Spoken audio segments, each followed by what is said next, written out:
Welcome to episode 5 of the Truth Sideline podcast. I'm your host, Pete Janney, joined by my co-host, Mike Jarvis. Mike, what's going on? How you doing today? Yeah, things are good.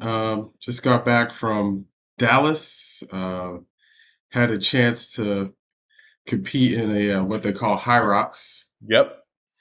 and my partner and I we finished second in our age group in the Nice. AARP division. So it was nice.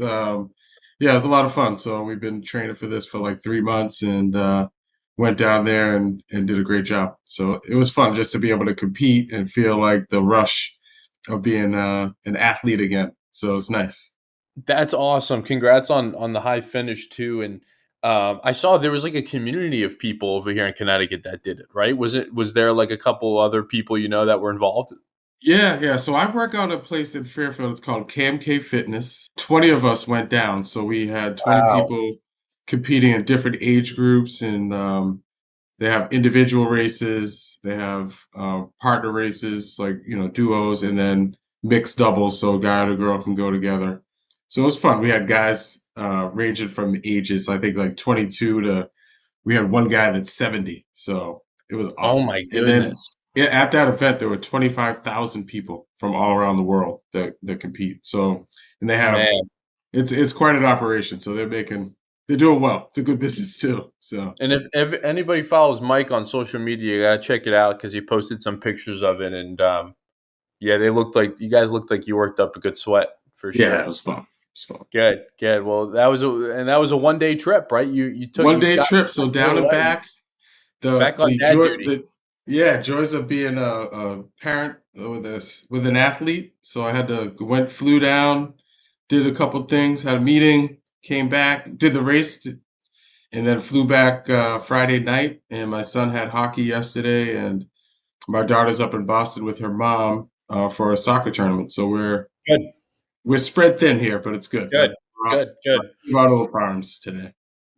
It's never a dull moment for sure. And for this episode, we were really grateful to have Kalei Mahi on.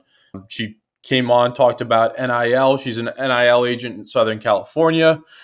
She also has two boys growing up in youth sports as well. So she shed a lot of light on that and what's it like parenting them. And they go off and they do their own different sports.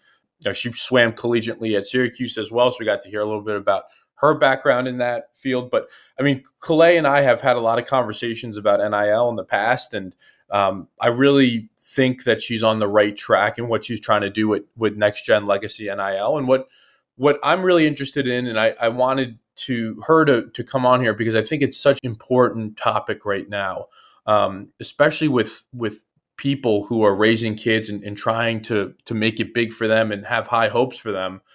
They need some type of guidance if you want to be 100% in. And Mike, she talked about working with a 12-year-old client who we're calling the next Bo Jackson, and the family calls him the next Bo Jackson. He plays baseball and football, and it's like, yeah, no, these are not just myths, these are really happening. Yeah, yeah, and honestly, the takeaway that I really kind of appreciated was like starting young. It's nothing. There's nothing wrong with that. Building your brand. I think a couple of things it will do for you is it will help kind of define who you are and what you're aspiring to be.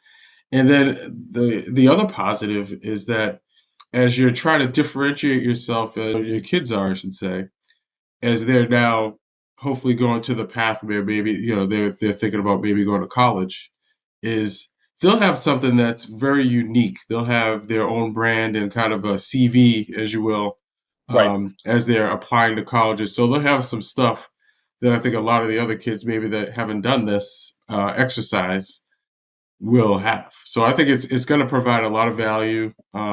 She's tremendous. I would definitely, if I was a school that had the authority to hire her, I would definitely look into, or an individual. So if you're an agent for athletes, if you're an athlete, I think getting some guidance and spending a little money on yourself, investing, there's nothing wrong with that. And she's tremendous. I think we learned a lot, and we'll implement some of the things for our brand as we're trying to build this podcast. Yeah, we'll get back to that in a second. I just want to segue into our weekly segment of the athlete spotlight. This week, Mike, I'm going with Joe Fignano from UConn. Just unbelievable season that he's having. 25 touchdowns to, I think it's 25 touchdowns to one interception. Let me fact check that. Actually, it's now up to 28 to one. And UConn just wrapped up their season at 9-3 after a big 48-45 victory yesterday against FAU. Joe had another 3 touchdown passes, threw for 446 yards. Just an unbelievable season. I mean, the guy has been on an absolute tear. This is probably the greatest. It has to be the greatest season from a UConn quarterback ever. I don't think anything would even come close to this. And you see all the performances yesterday from the Arch Mannings of the world, in their win against Arkansas, and then the big performance for Diego Pavia at Vanderbilt, throwing for I think nearly 500 yards in that game yesterday. But Joe has just been so consistent, and he may not have that same spotlight on him, but I want to give him this spotlight right now because him and the Huskies have had a great year. Yeah, it's amazing. I mean, I've been in Connecticut for over 10 years, and I can't say I've tuned into anything football wise in that time. And now that he's there, he's crushing it. The team is amazing. It's fun to watch. I mean, it shows that if you make an investment into the program, hire a great coach, and then let the coach do his job, anything is possible.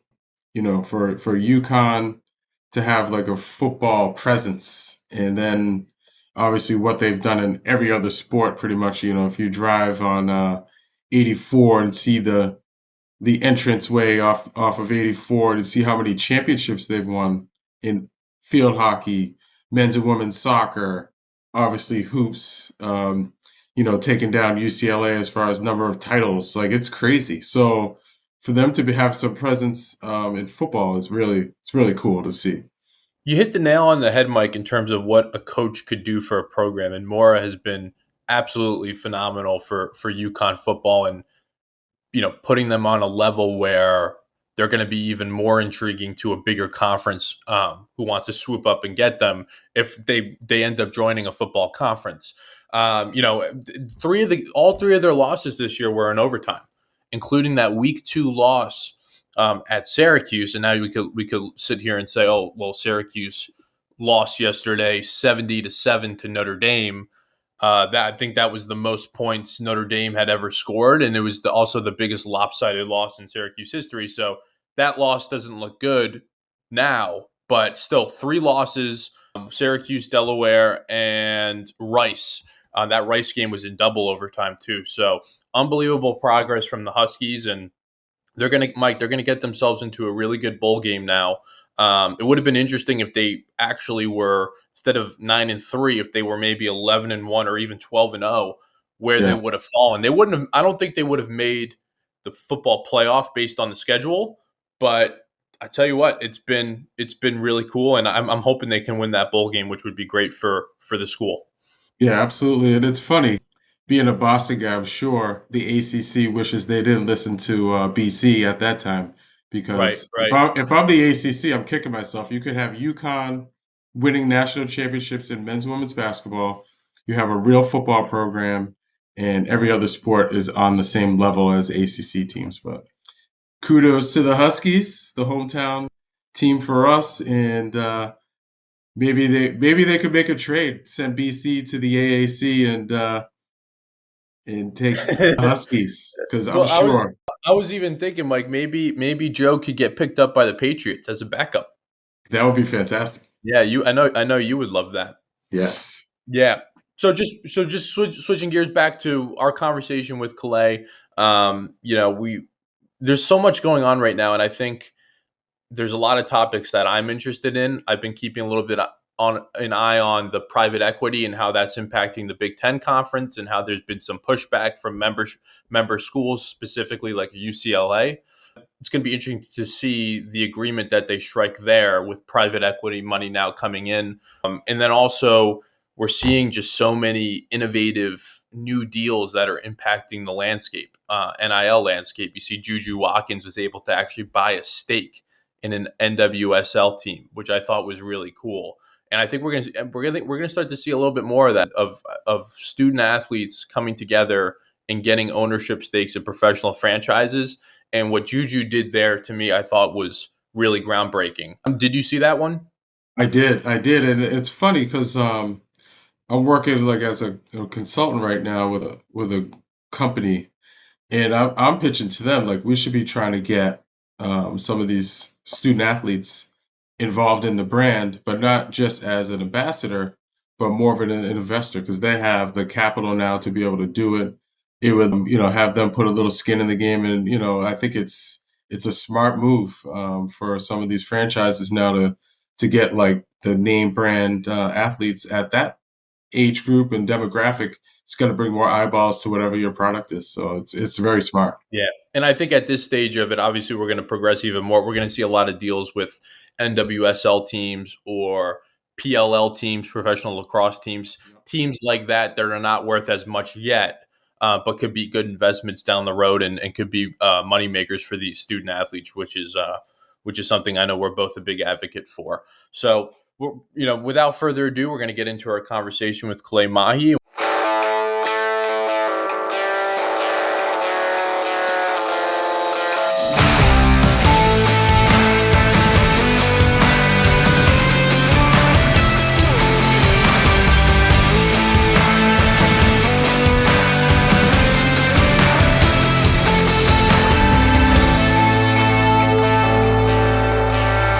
We're joined by Kalei Mahi. Kalei, thanks so much for coming on today. It's been great. I know we've connected in the past, and obviously we've bonded over our shared interest in NIL, and you're working full time in the space now. So, how's everything going with NextGen Legacy? And can you talk a little bit about your past and leading up to that point, getting into NIL?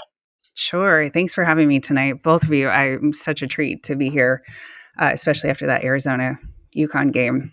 Thoughts and prayers to all the UConn Right fans after, I know, coming right after, coming hot right off the after. presses. So next gen is really, it's great. I jumped into this industry because I saw an education gap. I was a former D1 swimmer at Syracuse, as you has mentioned, retired after 18 years of being a competitive swimmer, went from New York to Atlanta, LA, back to Atlanta. I bounced all over the place and I was able to work for a lot of amazing Fortune 100 and Fortune 500 companies. And, my career has afforded me such a great opportunity to be on the brand side, the agency side, having a background as a D1 swimmer, and then also working in influencer marketing. I was able to sort of take an audit of what my career has afforded me. And I saw how NIL has kicked off in such a massive way. And unfortunately in this industry, there's a lot of bad actors out there and people who are chasing the dollar. And Mm. I see parents, like myself, who want to do right by their kid. There's unfortunately a lot of Netflix, stories out there about parents who don't do right by their kids and they should probably turn it over to a proper manager or a lawyer to help them. But for me, I saw an education gap. And now that the country is expanding, NIL opportunities for high school athletes and, probably elementary and middle school for all we know at this point. But, as somebody who has kids themselves, who, kids are active in sports, a lot of parents don't understand contract language or they do the best that they can when it comes to financial literacy. But when you talk to parents out here about the creator economy or social media, the extent of it is maybe they doom scroll on TikTok and on Instagram, but they don't really know the business side of it. And the career that I've had has afforded me the opportunity to sit in conversations with executives and agencies where we are coming up with strategy around influencer marketing and how do we engage student athletes now because they have such a captive audience. So, the career has been busy this past year, Right. working with students as young as 12 on up into college. Trying to help a 12-year-old establish what their personal brand is at this age and then create something that will grow with them is a little challenging at times. You had a guest recently who talked about, separating himself from his parent, being the parent and then being a coach. And his daughter, who was a swimmer, he said to their coach, If you want her to do something in the pool, it has to come from you. I just want to be the parent. In the same vein for me, it's telling these parents, you cannot want this more for your child than they do. So let them be the kid and help Hmm. them sort of shape what, safety looks like online. But we're going to sit here and we're going to build a brand that's great for them and that resonates with them and grows with them as they get older. So it's a great challenge. When I was in college, over 20 years ago, never would have thought that we would ever be in this space. So when you talk about what was my experience like being recruited at Syracuse, we didn't have the social media, right? Coaches were seeing our times posted on these, national scales. Coaches were referencing, old school books and programs and things like that. YouTube didn't exist back then. So my recruiting was very, very different than what it is today, and I'm fortunate that I competed at a high level, so I had enough eyeballs on me. But now these kids are under a microscope. You know, they Yeah. use It's social media insane. as It's a way to get completely recruited. insane. Yeah. Yeah, It's Now, how insane. did you come across a 12-year-old? I heard some of that story, but the Bo yeah, Jackson, the yeah. future Bo Jackson, I should say. The future Bo Jackson. His dad and I have worked together. We worked together for a long time with the Dan Patrick and the Rich Eisen show, and his son is an incredible baseball player, but he is also built like a brick wall and can run, right through one. And he's a phenomenal football player. And his dad jokingly said to me, I want my son to be the next Bo Jackson and have those opportunities available to him in college. But how do I get more eyes and visibility on him? How do we lock down NIL deals? And I was thinking, oh my God, he's 12. How are we having this It's nuts. conversation with a 12-year-old? But we're playing the long game with him. We understand that it takes time and reps to build a personal brand for somebody that young. And, there's a lot of brands out there that are hesitant about investing money into somebody at that age. Maybe it's, the Robloxes and the Legos and the Nerf guns of the world. But as he starts to get older, we have to look at, what is he interested in as a 15, 16, 18, 20-year old. So, but he's a Very great guy. interesting. And And I it's want to word of circle mouth. back to that. I want to circle back to the whole NIL part, especially with these youth and these young kids as early as middle school now, being advised on it. Just want to now kind of ask you, like growing up, obviously you went the swim route, you swam collegiately at Syracuse, which is a big deal. Just as growing up, what other sports did you get involved with, and what was your experience like around youth sports? Yeah, my sport experience beyond the pool was limited. I would say my parents realized pretty quickly that I was too aggressive for soccer, and I definitely wasn't coordinated enough on land. I attempted to do gymnastics. I was too tall and too big at that point. And then I slipped into water. Before water polo, I slipped into volleyball. Middle school, loved it. But what was strange was that, beyond the funny coordination of being on the court, and jumping and doing all of those things that are great for volleyball, I just was not a team sport kind of person. I tried. I loved it, but there was something that I was so passionate about in terms of being an individual sport. Yes, you're on a swim team and yes, it's great, but there's something very individual. If I go slower, it's because of me. If I go faster, it's because of me. It's not because I was relying on anybody else. So, I played a couple years of volleyball in middle school, played a year in water polo in high school. Again, it was great, but I played whole set in high school, which means that you were the punching bag of the opposite team. So the number of bruises on and busted ribs and torn suits and scratches all over the place. I think I Right. had plenty of that for one season, and then I said swimming was it for me, and that's all she wrote. Yeah. Now, So now there's raising two boys around youth sports, how much do you try to instill with them the going about it the right way? And like we said, there's just a lot of distractions and bad stuff going on in youth sports. But how do you try to make sure they have a good experience? Yeah, one thing we said try everything. My husband and I were very, very intentional about making sure that our kids tried every sport because for me, I niched down in swimming pretty quickly in my life. I mean, I was in a pool by 3. I was on a team by 6, and then I was doing double workouts by the time I was 11 and 12. So I really was married to that sport at such a young age, and I want my kids to experience all of the sports and figure out what they love. So I have a son right now who is golfing and he loves it. My youngest son, he played flag football and we wrapped this last weekend. Again, loved the sport, but I just don't think he has that like competitive edge on him with a team sport. I think he would do great at an individual sport. They've played tennis. My oldest son does karate 4 days a week. It's really allowing them to have the space to be passionate about whatever it is. And if they say to me, Mom, this isn't fun anymore, great, we out. But Yeah. we also we've made commitments to sports. So we honor those commitments and we don't quit halfway through just because we don't enjoy it.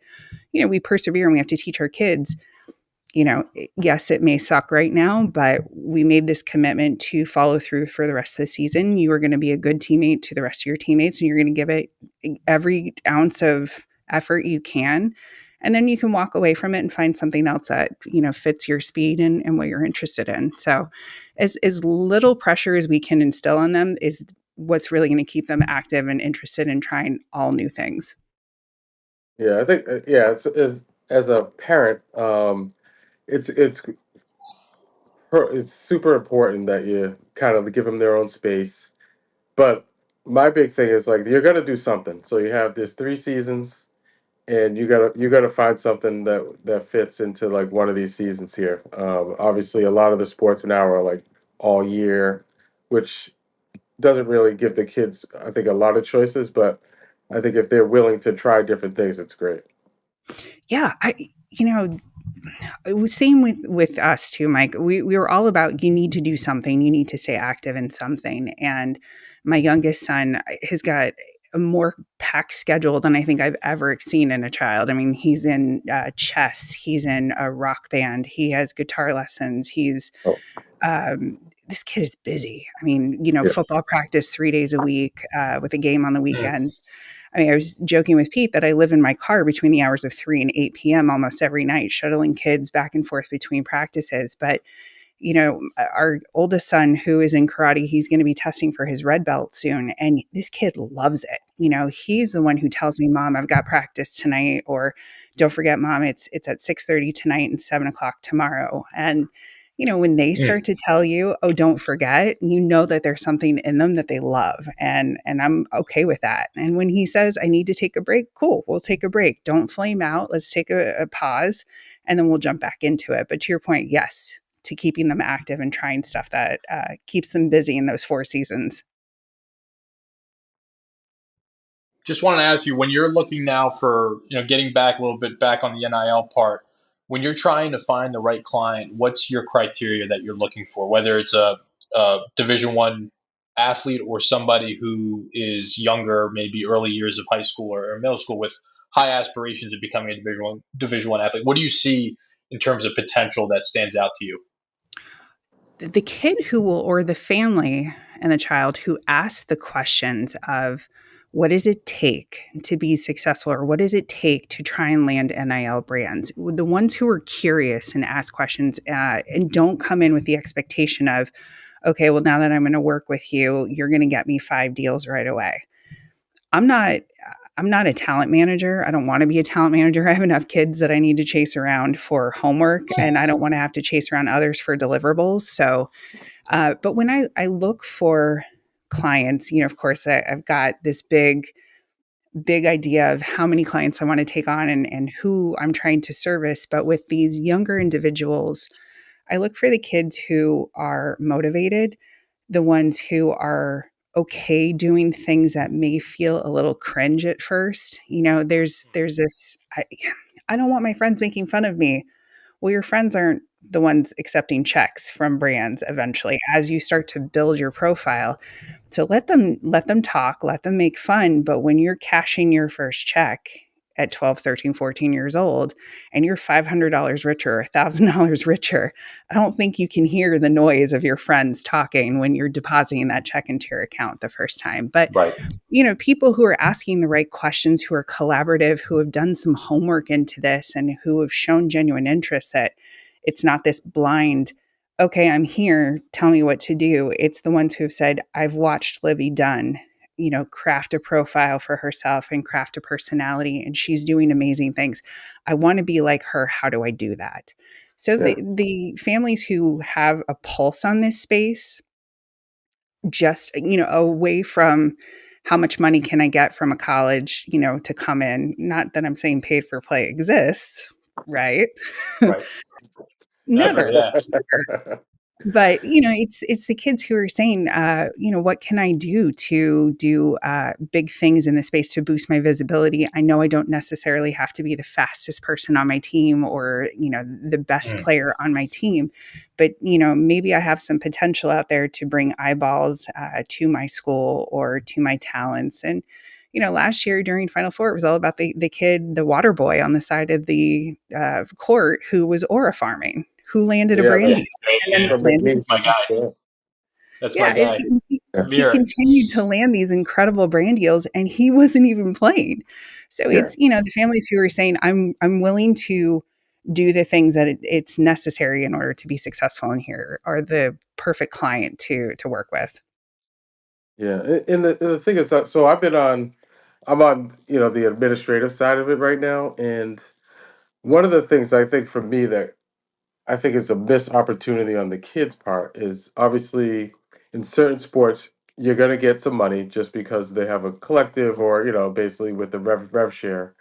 But it's the unwillingness for some of these guys that I think have huge opportunities to really go in and make a mark and build a platform. There's the unwillingness to do it. It's kind of sad. I think there's a huge opportunity for some of these guys to really, I think, set themselves up going forward for a long time. And you see, I think a lot of the female athletes take advantage of it and run in some of the like Olympic sports where like in men's probably basketball and football, those guys are not hustling. They should be because this is probably the biggest opportunity they'll ever have to build a brand, make some real money, and and set themselves up for a long time. Even Yeah. though Oh, they're the ones that get the preferential treatment, and we could yeah. talk for days about that. But Yeah. right, Yes. right, Kalei? 100%. But you're right. There's a couple of kids that I've worked with in the past who have said, I love, in theory, I love this concept of earning NIL opportunities with brands, whether it's local or national, endemic or non-endemic. There's earning opportunities, but some of them just can't get over the analysis paralysis, the fear of being in front of the camera. And to those kids, I have said into the past, it's okay. There is power in no. And if you were solely determined to be the best at your sport and to be a great student and graduate, with an amazing GPA and set yourself up for the future, phenomenal. There's power in no. And you can say, I'm not going to participate in NAL. That's fine. But the ones who are out there who look at this as a business that can set themselves up for the future, my coaching to them is always treat every opportunity, whether you land a brand deal or not, right? You go out and you pitch a brand and say, maybe the brand says no. You just gained valuable experience. What it takes to put together a marketing plan, to put together a collaboration, to put together a pitch deck, that's all valuable, useful experience that you have just gained that will set you up for the future. So every opportunity for NIL money should be treated like a micro internship, Mm-hmm. and if they have the proper resources to help them and consistent resources to help them navigate this like micro internship situation, once they graduate, I would love to say that every swimmer is going to go off to the Olympics. They're not. That's okay. No. But those kids who have landed those deals have walked away with a bunch of micro internship, opportunities or experiences right in their back pocket. And when they hit the job market, if they decide not to be an entrepreneur, if they decide to go the traditional job route right out the gate, they've got this amazing resume building, stuff in there, right there. It's there for Yeah. them. Yeah. It'll be interesting to see like who I don't know if any schools do this yet, but who comes up with like a curriculum based like an entrepreneurship, like around try to build a brand building curriculum for the student athletes within the university. I think it's something that would bring a lot of merit. So there's a couple of schools right now that are doing something similar. TCU's Legacy Frogs. I talk about them because foundationally they are such an amazing program where they have combined the students from the entrepreneurial program. Ooh, say that 5 times fast. And they bring them into sort of a club-like environment where these kids from the student side can help, a handful of athletes per semester. Let's just call it 10 athletes who get Hmm. one-on-one time with these students who help them put together pitch decks, who help them figure out their content strategy, who help them understand analytics and data. So there is that. I think that you need to bring in outside resources who are in the creator economy, who are in social media, who are in brand building to act as an advisory board so that they can, make sure that there's some consistency there. But these are the folks who are sitting in, conference rooms on a regular basis talking about brand partnerships and NIL strategy from a brand perspective. So I think schools will eventually get there. It's just right now the conversations I'm having with ADs is they're just bogged down with so much information. There's so Yeah. many things for them to sort through that this is just like one more thing on their plate that they don't need. Yeah. Yeah. And the thing is, so obviously, I think every AD or really everybody in the department is like tasked with now with finding different ways to generate revenue. And I think if they're helping their athletes build their brand and kind of see what market they could be involved in, it's only going to help the university, and obviously it will Yes. help the athletic department find different ways now that they can go out and figure out, all right, these are the markets we really need to be going into instead of doing the mom and pop pizza shop. And I think there's a lot more opportunities that are missed because they're not really dialed into the data and the analytics of the back office per se. 100%, and no fault of theirs. Excuse me, no fault of theirs because they're amazing at what they're doing, trying to bring in the revenue into the school, right? For all of the reasons, it's the new Mhm. facilities and it's to pay coaching staff and whatnot, and that's great. But to your point, there is such a missed opportunity. And when you look at how universities will sign on a marketplace like Open Doors or Out to Win or Mogul or whoever it is, they're saying, okay, we've brought resources to the school now, so we can check the box on that. But I Yeah. did an audit recently of a university, and I won't say who, but I did an audit of their student athlete NIL page. There were 331 athletes that were uh, they had profiles, right? And on their profiles, they had little messages like "work with me," "book here with me," and then they would attach, the social media handles that they're active on. And that was great. And I did an audit of a couple of them. And one woman in particular, when I clicked on her profile, everything was private. So from a brand, I think I like her look. She's playing a sport that I'm interested in, and I would love to partner with her. But when I click on that, it's private. Yeah. So, at that point, I've already checked out, and I've decided, and this isn't somebody I want to work with because if she can't put herself public, then what's the point? But there's an advisory group that is on campus. But my question to them is, are you not auditing your player page on a regular basis to make sure that everybody is at the bare minimum public? And Yeah. then It's a good point. It's they a good point.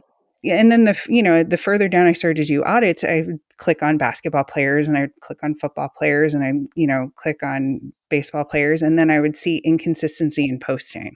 So one student athlete who's considered a 5-star recruit, click on his profile. He's got 9 pieces of content on his Instagram page, and the last time he had actually posted was August 24th. So again, as a brand, I'm thinking, okay, maybe the school doesn't really have the student athletes that I want to work with. Yeah. So who's advising them on, you guys need to be more consistent with your posting? Who's teaching them that you need to have a proper cadence of content coming out so that you are discoverable? Who is telling them you should be tagging the brands that you interact with on a daily basis in your content to have a history so that Yep. when the brands or their agencies are looking on the back end, they're saying, oh, hang on, he just posted 15 pieces of content and tagged us in it. Obviously, we didn't pay him for it, but this guy could be great. So let me reach out. preference. That made me think about, like, obviously the collectives now. Some collectives are going out because of rev share. Like Yeah. here in Connecticut, UConn, they have Bleeding Blue, and Bleeding Blue now is no longer a thing. I mean, they've had multiple collectives. I think they may still have another one, but now a lot of it across the country is shifting in house. Do you have a preference, whether working directly with the department because the department is busy and they have a bunch of other stuff going on, as you can see with the college football buyouts and all this crazy stuff, or do you prefer working directly with the collective? So I prefer personally working with the student athletes or the departments of, where the student athletes are talking to every day. The collectives are great, but what I have found is that the collectives are run by one or two people, and they're doing their best to try and drum up business from the local businesses around and saying, hey, would you be interested in partnering with us? Here's what we can offer you. They tend to be a little less responsive than the athletic directors and the departments are. Not quite sure why that is. Maybe it just goes back to how I can relate to their athletic department and talk to them about ultimately what I'm trying to do is help you with recruiting and retention. So using NIL education and consistent resources in order to recruit and retain your talent. Because let's just say for football, it costs you $50,000 to replace a player who just entered into the portal. Invest maybe a third of that into consistent resources and education so that your student athlete feels more inclined and more supported to stay rooted in your school because they feel like, okay, they're taking care of me. They see my potential. They want to invest in my long-term education. Yeah, this is the place for me. And Yeah, maybe I'm a little pie in the sky with that, but I think ultimately if you can save a school some money, let's save some money here. Right. absolutely. Right. No, and it's funny because at the mid major schools, especially like on the basketball side, my recommendation, and I'm waiting for somebody to take me up on it, is to who your players are going to be go for the next year that you would like to retain. So it's November, December. I would be sitting in front of them within their parents and offering them new deals for next year already instead of waiting Yeah. until Alabama or somebody comes in and offers them some ridiculous amount of money.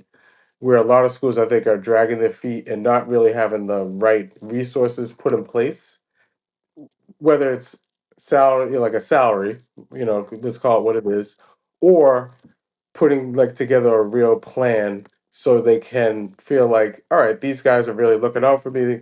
They're going to help me build my brand, and then I'll stay, or I want to be part of this for another year, and then we can obviously revisit it next year. But I think there are a lot of missed opportunities on schools that don't go and lock in their guys like the Yep. minute they kind of know like what the real potential is going to be. I would do it sooner than later. I wouldn't drag my feet because once January 1 hits, the portal is basically open for every open season for everybody. So And then just wait 100%. until they have a good game in March, and then they think things can really change. Then they can yeah, have a couple of big teams going after them. We see that all the time. yeah, All the I just want to switch gears to NIL Go real quick. The Deloitte Clearinghouse. It's not a perfect thing, right? We all know it's not perfect because there's been a lot of deals that have been slow to be processed. Just what have you been hearing across the industry, and maybe some specifically with your clients, like what has the feedback been like?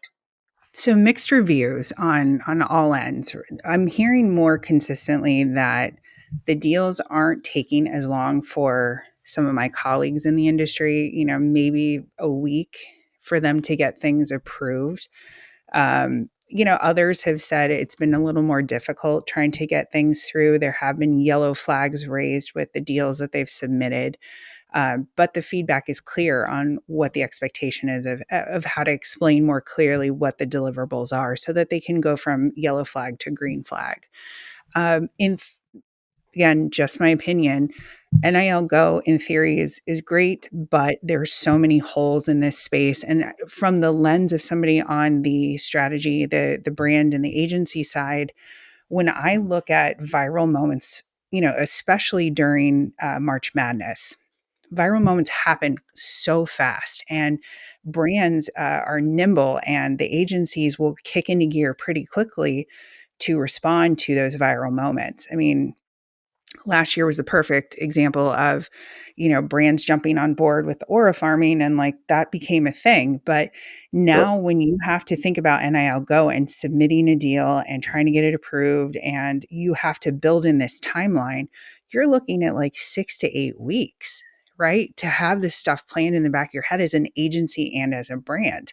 Who's thinking that far in advance for a viral moment? Literally nobody. So Right. I think it NIL Go to try and regulate things. Sure, in theory, that's great, but you're going to have more schools who are going to start asking for forgiveness instead of permission. You're going to have people just not doing it.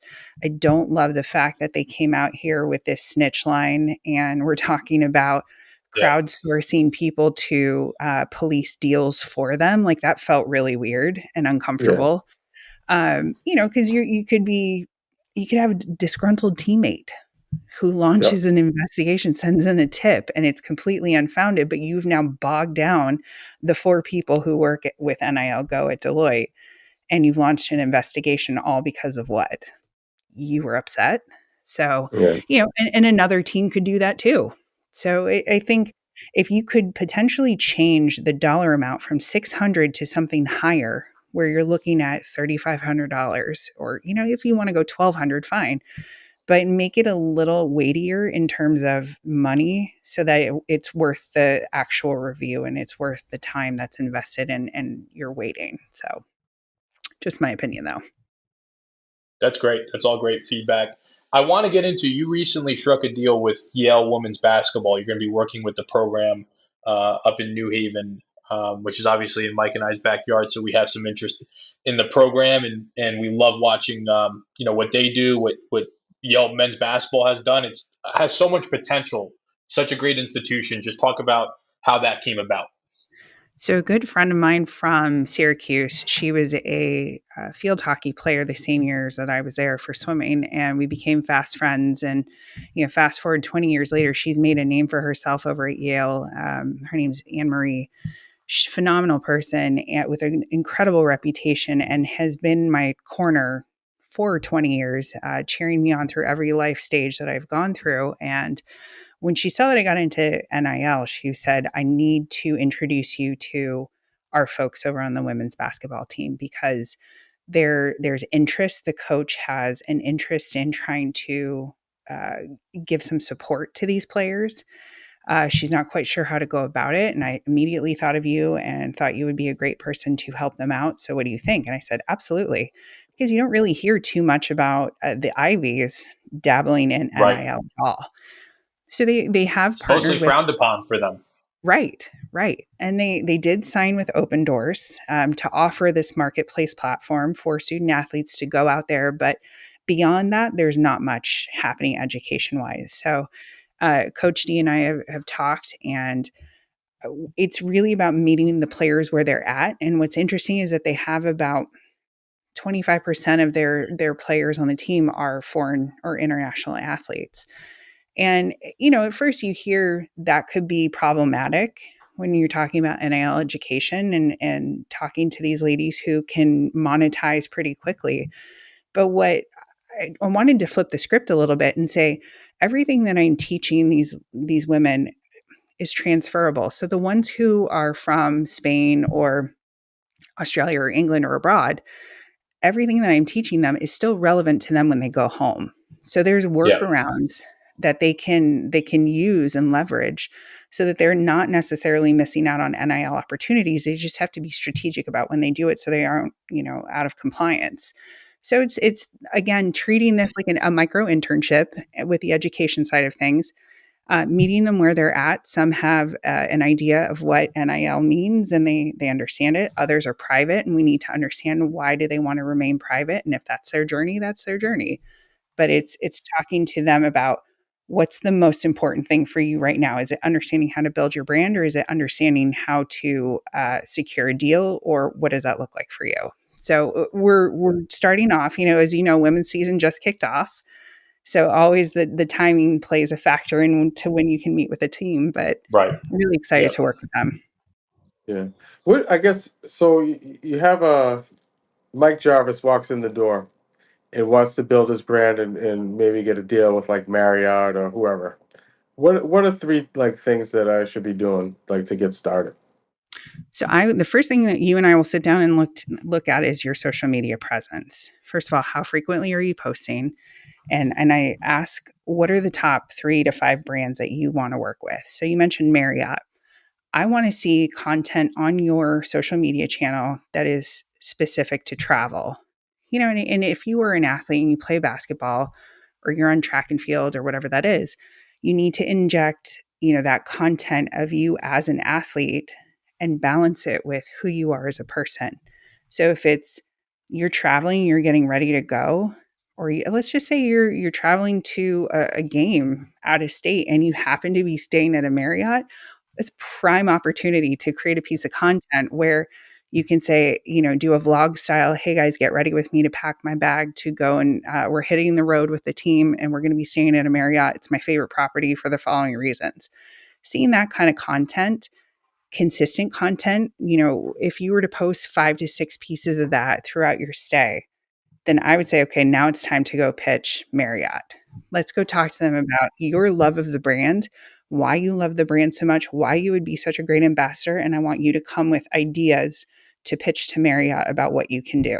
So if it's a behind the scenes team meeting, if it's what you do to unwind, if it is post game recovery in the room, whatever that is, always tag Marriott. Yes. All right.